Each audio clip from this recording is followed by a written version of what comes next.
All I know is that I think it's something it's hard to explain. I always think to the last person in the last row, as if I could see their face. So I sing that far, and also there's something about I'd like to see people, so I use the lights a lot in the room because I always feel if I can see their faces, I can perform to them. Have you ever wondered what really goes on behind closed doors with those smooth R&B legends, the ones whose velvet voices melt hearts in every slow jam? Picture this: Diana Ross, the eternal queen of Motown, sitting in a dimly lit room during a private off-the-record chat back in 2019. She takes a slow sip, lets out that signature low chuckle, and drops the bomb with a sly grin. Darling, I've been there, done that with some of the biggest names in the game. But honey, a few of them, they left more than memories. They left a smell you can't scrub off for days. We're talking straight-up bedroom funk, not cologne, not aftershave, but the raw, unfiltered stench of ego, laziness, sweat, and straight selfishness. The rumor has lived forever in dark corners of Hollywood forums, private group chats, and whispered phone calls. Diana supposedly named 7 legends who were absolute disasters between the sheets. Selfish, clumsy, rough, or just plain rank. No tape, no receipts, no public quote, but the story refuses to die. So today we're peeling back the layers, one name at a time, straight from the tea Diana allegedly spilled that night. Truth or vicious gossip? You decide. But when the queen herself supposedly starts ranking the kings like this, the throne starts looking a little shaky. Stick around, because these 7 are about to get exposed, and trust me, some of the details are nasty enough to make you hit replay just to believe you heard them right. 1. Smokey Robinson, the sweet-talking heartbreaker who fizzled fast. Picture this. It's the early 1960s. Motown's golden era is just beginning, and Smokey Robinson, already the miracle songwriter behind so many hits, is working side by side with a young Diana Ross and the Supremes. They were inseparable in the studio, both married to other people, but the chemistry was undeniable. Smokey later admitted in interviews that they had a brief, passionate affair around that time, about a year of stolen moments amid the chaos of hits like My Girl and Where Did Our Love Go?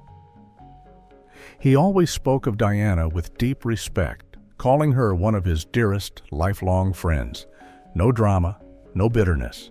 But according to the rumor that refuses to die, and trust me, it's the kind that gets passed around in hushed hotel lobbies and private WhatsApp groups, Smokey Robinson was a master class in false advertising. Outside the bedroom, he was pure poetry. Velvet voice, tender lyrics, the man who wrote My Girl and Tracks of My Tears like he was bleeding emotion onto paper. He and Diana were Motown royalty in the late 60s and early 70s, both married, both untouchable, yet their year-long affair was one of the worst-kept secrets in Detroit. Smokey later admitted it himself in interviews. It just happened. We were close. We were working together all the time. No drama, no bitterness. He still calls her one of his dearest friends to this day. But behind closed doors, the story turns vicious. Diana supposedly leaned into a confidant's ear years later, eyebrow arched like a blade, and delivered the kill shot. His songs could make angels weep, darling, but in bed, honey, he was quicker than a 3-minute single and twice as forgettable. No build-up, no foreplay, no nothing. Just a sprint to the finish line and then lights out. The real horror came after one marathon late-night recording session. Smokey, ever the charmer, invited her back to his place for what he promised would be something special. They slipped into the bedroom, clothes hit the floor, anticipation crackled, and 5 minutes in, 5 agonizing minutes, he rolled over, passed out cold, snoring like a freight train. Diana froze. The room suddenly reeked. Stale cigarette smoke soaked into the curtains. unwashed sheets that hadn't seen a laundry day in weeks, and that thick, sour musk of days-old sweat that clung to everything like guilt. She lay there for a second, stunned, then quietly slid out of bed, gathered her things, and fled. Back home, she stood under the scalding shower for 3 full cycles, scrubbing, rinsing, scrubbing again, until her skin was raw and the smell finally surrendered. She supposedly laughed through the tears later. "I adore his music, I really do. But that night, I needed industrial bleach for my soul and my damn skin." The tragedy stings deeper when you remember Smokey's real-life demons. The cocaine addiction that nearly destroyed him in the 80s, the multiple failed marriages, the way fame chewed him up even as he wrote some of the most romantic songs ever recorded. Diana never trashed him publicly. She was too elegant, too loyal to the Motown family code. But in that one whispered confession, the Queen drew blood. The man who could make the world fall in love with a melody couldn't even make one woman feel wanted for more than 5 minutes. So was it true, or just the cruelest exaggeration born from a bruised ego and too much late-night wine? Either way, the rumor still burns, because when the Queen of Motown says a legend left her needing a shower and a prayer, the whole industry feels the chill. 2. Marvin Gaye, the soulful seductor whose scent turned toxic. Fast forward to the early 1970s, when Motown was pushing boundaries and Marvin Gaye was at his creative peak. Diana and Marvin teamed up for their 1973 duet album, Diana and Marvin. Tracks like "You're a Special Part of Me" and "Don't Knock My Love" dripped with tension and chemistry that felt almost too real. They were friends first, collaborators who respected each other's genius deeply. Marvin was already living his liberated, troubled life, post What's Going On, deep into Let's Get It On, battling personal demons, drugs, and the weight of fame. But according to the rumor that refuses to die, and this one has been whispered in green rooms, private jets, and late-night hotel suites for over 50 years, the real Marvin Gaye experience was far uglier than the velvet seduction of his records. By the summer of 1973, Marvin was riding the high of Let's Get It On, released that August, turning him into the undisputed prince of sensual soul. Diana Ross and Marvin had just wrapped their duet album Diana and Marvin earlier that year. Tracks like "You're a Special Part of Me" and "Don't Knock My Love" crackled with tension that felt almost too intimate. They recorded in Detroit and Los Angeles, long hours bleeding into dawn. Both of them married. Marvin to Anna Gordy, Barry's sister. Diana to Robert Ellis Silberstein. Yet the chemistry was electric. Everyone saw it. The question was whether it ever crossed the line. The gossip claims it did, one night in particular, around late July 1973, after a grueling session that ran past 3 a.m. Marvin, already deep into his liberated, drug-fueled phase, supposedly locked eyes with Diana across the console and murmured, "Come on, let's get it on for real." She laughed it off at first, but curiosity, or the pull of his voice, won out. He led her into a dimly lit side room off the main studio, the kind Motown kept for private discussions. Marvin dimmed the lights, poured 2 glasses of cognac, and began singing the title track softly, almost a cappella, his voice wrapping around her like smoke. He pulled her close, hands on her waist, lips brushing her ear with the lyrics, "I've been really trying, baby." Then reality crashed in. The wave of stench hit her like a physical force. Thick, acrid cannabis smoke that had saturated his clothes and hair from days of nonstop smoking. Layers of sweat built up from rehearsals, performances, and 0 showers in between. And that heavy, sour, boozy undertone. Cognac, whiskey, whatever he'd been pouring down his throat to keep the high going. Marvin hadn't bathed properly in at least 48 hours. His skin felt clammy, his breath hot and rank. He pressed harder, trying to turn the fantasy into action, but Diana felt her stomach turn. The man who sang about sexual healing was, in that moment, a walking biohazard. She bolted, literally shoved him back, grabbed her coat, and ran out into the cool night air of the Motown lot. Half laughing in disbelief, half horrified, she drove home shaking, windows down, gulping fresh air. The next morning, she supposedly called her closest friend, perhaps one of the other Supremes or a trusted assistant, and unloaded. His voice is liquid gold, darling, pure seduction.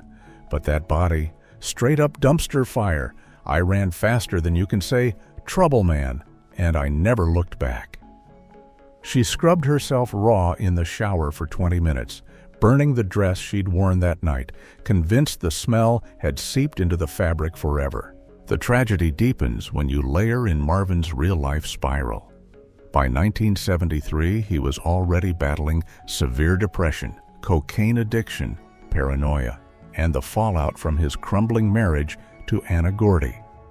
He would later admit in interviews that drugs fueled both his creativity and his self-destruction. He died in 1984, shot by his own father on April 1st during a violent argument.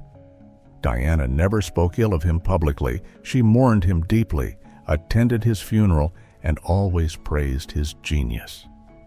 But in those alleged private confessions, the contrast was merciless. A man who could make love sound holy on vinyl left the queen of Motown gagging for air and reaching for soap. Whether rooted in a real, fleeting encounter or amplified through decades of Motown gossip, the story endures because it's so brutally human. The smoothest voices in R&B could dazzle millions on stage, yet in the most vulnerable space, they crumbled into something raw, flawed, and foul. Diana stayed silent in public, classy, elegant, untouchable. But in those hushed, late-night tell-alls, the funk of reality was unforgettable and unforgiving. 3. Berry Gordy, the studio boss who ruled the bedroom like a boardroom. Let me take you back to the heart of Motown in the late 1960s and early 70s, when Berry Gordy wasn't just running an empire, he was building one, brick by hit single. Diana Ross was his star, his muse, and for years, his secret lover. The truth is undeniable. Berry is the biological father of Diana's daughter, Rhonda, born in 1971. Publicly, Rhonda was listed as the child of Diana's first husband, Robert Ellis Silberstein, but DNA and family acknowledgments later confirmed Berry's paternity. Their affair was long, intense, and intertwined with power. Berry discovered her, shaped her career, and kept her close in every way. But the rumor that lingers in those old Motown circles is brutal, and it gets even darker with alleged eyewitness accounts that refuse to fade. One longtime Motown engineer who worked sessions at Hitsville, USA in the late 1960s supposedly overheard Berry and Diana arguing in a locked office after hours. Through the thin walls, he claimed to hear Berry issuing commands like, "Slower, now faster, do it right this time," the same tone he used in the control booth. The engineer later whispered to colleagues that Diana emerged flushed, eyes glassy, muttering under her breath, "He treats love like a take. He wants it perfect, or it doesn't count." Another anonymous backup singer from the era allegedly told a biographer off record, "I saw her leave his office one night in tears, fixing her dress.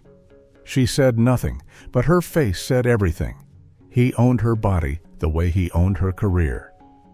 These fragments, never proven, paint Berry not just as a lover, but as a tyrant who demanded performance even in vulnerability. Diana allegedly confided to a close friend in a quiet moment, voice low and bitter. Berry was brilliant at running the studio, calling every shot, perfecting every note. But in bed, he just barked orders. No tenderness, no romance, just the smell of power, ambition, and that sharp, anxious sweat of a man who always had to win. She supposedly added that she faked her way through it more than once, not out of passion, but to keep the peace and keep her spot at the top of the charts. "I played the part," she reportedly said with a wry smile, "because in Motown, you didn't cross Berry Gordy without losing everything." The scandal deepens when you remember the real stakes. Barry fathered Rhonda Ross, born August 14, 1971, during their affair, though Diana publicly listed her first husband, Robert Silberstein, as the father until Rhonda learned the truth as an adult. Barry's control extended far beyond romance. He shaped her image, her sound, her life. Crossing him could mean blacklisting, lost royalties, vanished opportunities. Diana stayed silent publicly, elegant as ever, but in those rare, raw confessions, the Queen revealed the price of being Motown's golden girl, submitting to a man who ruled her body like he ruled the empire, demanding, relentless, and reeking of unchecked ambition. 4. Lionel Richie, the ballad king who put everyone to sleep. Jump ahead to the late 1970s and early 80s when Lionel Richie was rising fast, first with the Commodores, then exploding as a solo superstar with songs like Hello, All Night Long, and Endless Love, which he actually wrote for Diana to perform with him.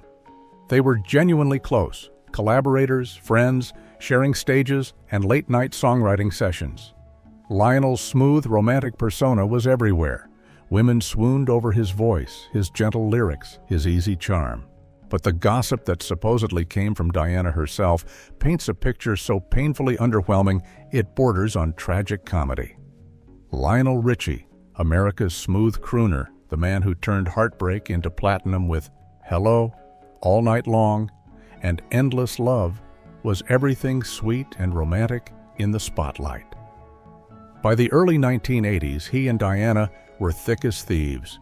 He wrote Endless Love specifically for her to duet with him in 1981. They shared stages, late-night songwriting sessions, and that easy, warm chemistry that made fans swoon. Lionel was the nice guy of R&B, gentle smile, soft-spoken, always the gentleman who opened doors and sent flowers. No scandals, no drama, just pure, polished charm. Yet behind closed doors, according to the rumor Diana allegedly spilled in a fit of exasperated laughter to a close confidant around 1982 to 83, right after one of their joint appearances, the magic vanished faster than a bad chorus. She supposedly leaned back on a velvet couch, glass of champagne in hand, and let it rip. Lionel sings Hello like he's whispering sweet nothing straight into your soul for eternity, darling. But when the lights go low and the clothes hit the floor, it's like he's singing a goddamn lullaby to put me to sleep. No fire, no urgency, no passion. Just 3 polite, mechanical minutes of routine that feel like watching paint dry in slow motion. The details get mercilessly specific. Diana described how Lionel would start with gentle kisses, soft touches, murmuring sweet words like he was scripting a ballad. But the moment things escalated, zero escalation. He moved like he was following a set list, predictable, careful, apologetic even. No spontaneity, no risk, no edge. He was so damn nice about it, she reportedly said, rolling her eyes so hard they nearly disappeared. Kept asking, "Is this okay?" every 30 seconds, like I was fragile china. Honey, nice doesn't keep a woman awake. It puts her in a coma. I had to fake being exhausted just to end the torture early. Oh, Lionel, I'm so tired from the show. And he believed it, bless his heart, apologized like he'd committed a crime. Meanwhile, I'm lying there thinking, this is the man who wrote Truly. Where's the Truly? The final insult? The smell, or rather the sad attempt to mask it. A faint, cloying cloud of bargain bin cologne, something drugstore sweet and overpowering, mixed with the faint, nervous sweat of a man trying too hard to be perfect. It lingered on the sheets like disappointment itself, cheap and artificial, nothing like the luxurious aura Lionel projected on stage. Diana supposedly stood up afterward, smoothed her dress, and muttered to herself on the way out, "He can write timeless love songs, but he can't deliver one in real life." 3 minutes of polite boredom and a scent that screams, "I tried. I needed fresh air and a stiff drink just to recover." The irony cuts deep. Lionel Richie built an empire on romance, ballads that made millions believe in forever love. Yet in this alleged private moment, he couldn't ignite a spark in the one woman who knew what real fire felt like.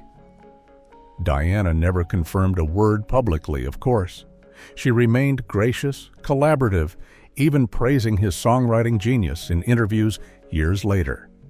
But in those rare, unfiltered confessions, perhaps fueled by one too many late-night glasses, the Queen let the mask slip just enough to reveal the heartbreak behind the hitmaker. A man whose voice could seduce the world, but whose touch left her yawning and reaching for the exit. Whether this encounter ever happened or was simply exaggerated Motown-era shade, the rumor endures because it's so brutally human. The nicest guy in music, the one everyone wanted to bring home to Mama, supposedly couldn't keep the Queen of Motown awake for more than 3 minutes. And that faint, lingering whiff of cheap cologne. It became the punchline to a story too sad and too shocking to forget.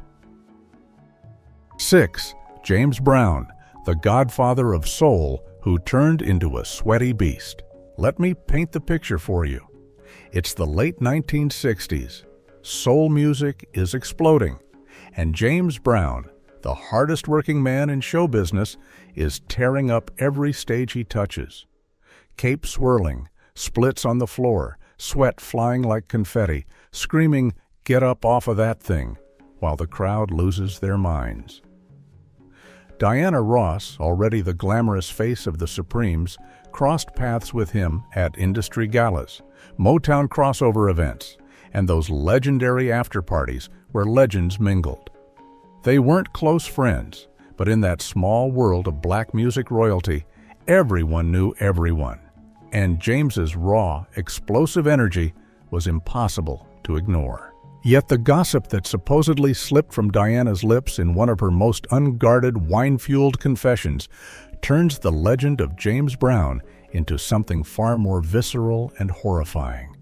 It was sometime in the early 1970s, peak soul explosion, when James was still the godfather, tearing through arenas with that relentless, sweat-drenched frenzy. Diana Ross, Motown's untouchable glamour queen, crossed paths with him at one of those glittering industry galas, or a late-night after-party where the lines between professional respect and raw attraction blurred. They weren't collaborators, but in that tight-knit black music world, everyone collided eventually. Shared stages, shared smoke-filled rooms, shared secrets. The story Diana allegedly whispered to a trusted inner circle friend goes like this. James, high on his own adrenaline and whatever else kept him wired for days, pulled her aside after the crowd thinned.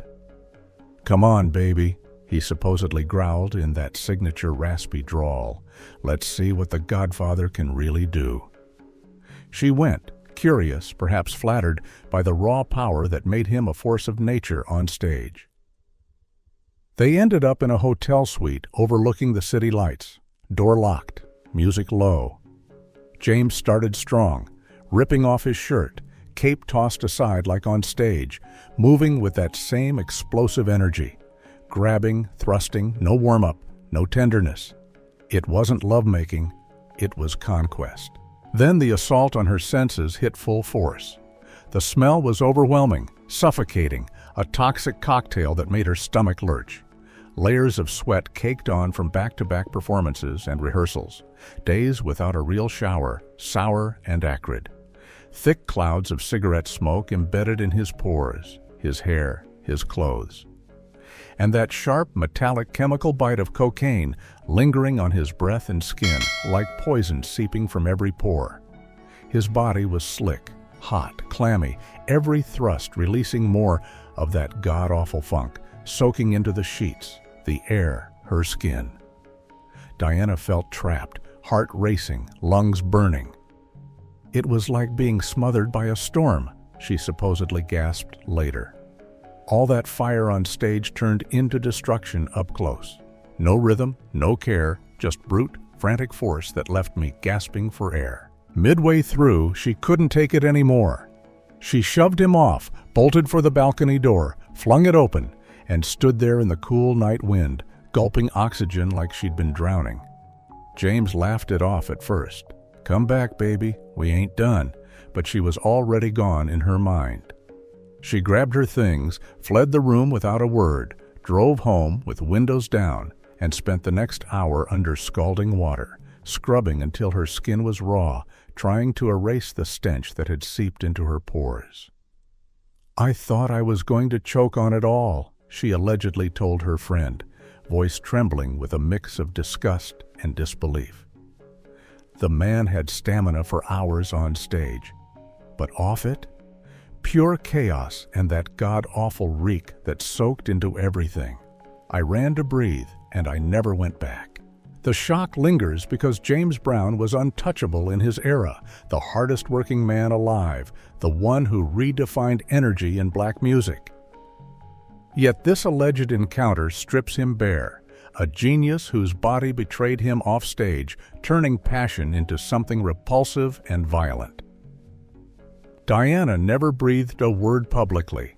She mourned him when he died in 2006, always spoke of his talent with reverence. But in that one raw, private moment, the Queen let the horror slip.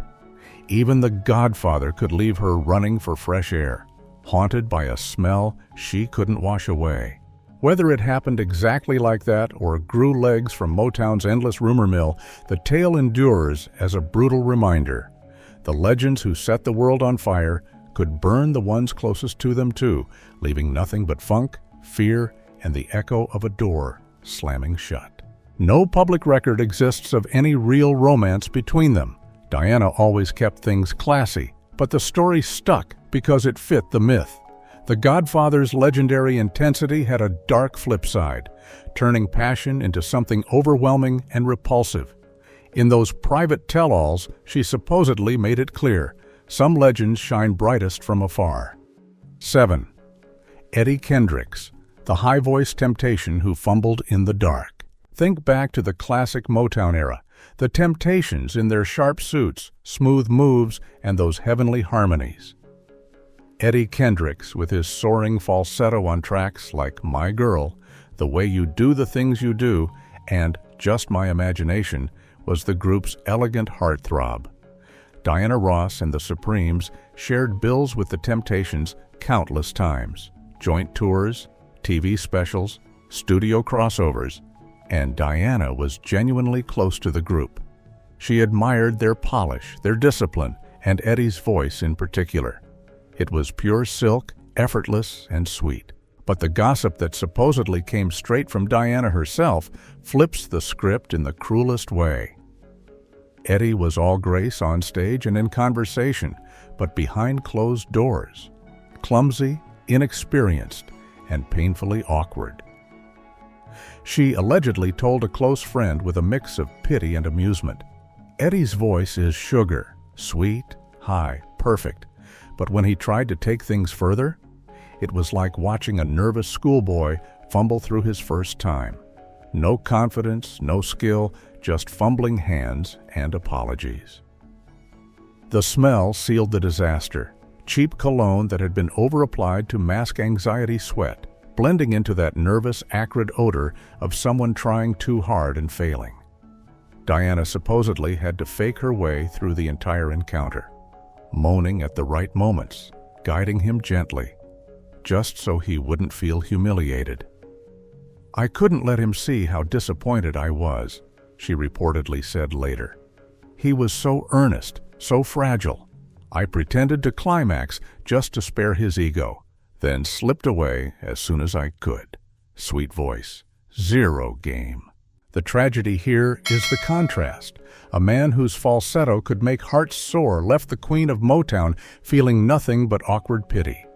No confirmed affair ever surfaced.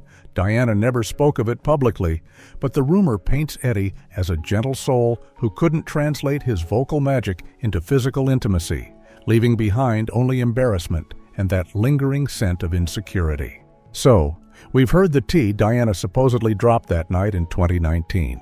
7 legends of R&B, 7 bedrooms that left her reaching for the shower instead of round 2. Smokey rushing out in 5 minutes and snoring through cigarette funk. Marvin turning passion into a wheat and sweat nightmare. Barry barking orders like it was a recording session. Lionel putting everyone to sleep with 3 minutes of polite boredom. James going full beast mode with cocaine stink chaos. Eddie fumbling like a scared teenager while she faked it to save his ego. And Michael, sweet, broken Michael, clinging tight, crying, leaving behind bleach creams and pure fear on the sheets. Classy as ever, Diana never confirmed a word publicly. She smiled, sang, and let the world guess. But these rumors, they've lived for decades in the shadows of Hollywood, refusing to die. Truth, exaggeration, or the rawest kind of revenge tea? You tell me. Now I want to know what you think. Which one shocks you the most? Was it James turning into a sweaty animal? Eddie making her fake it out of pity? Or Michael, the eternal innocent, leaving nothing but tears and chemical smells? Drop it in the comments right now. The worst for me was name, because be brutal, be honest. And if you've heard even juicier versions of these stories, spill them below. I read every single one. Like this video if your jaw dropped at least once. Subscribe and hit the bell if you want more hidden Hollywood dirt that the stars pray stays buried. Because trust me, there's always more. Who do you think Diana really hated the most in bed? Comment now. Don't leave me hanging. Sweet dreams, if you can sleep after this.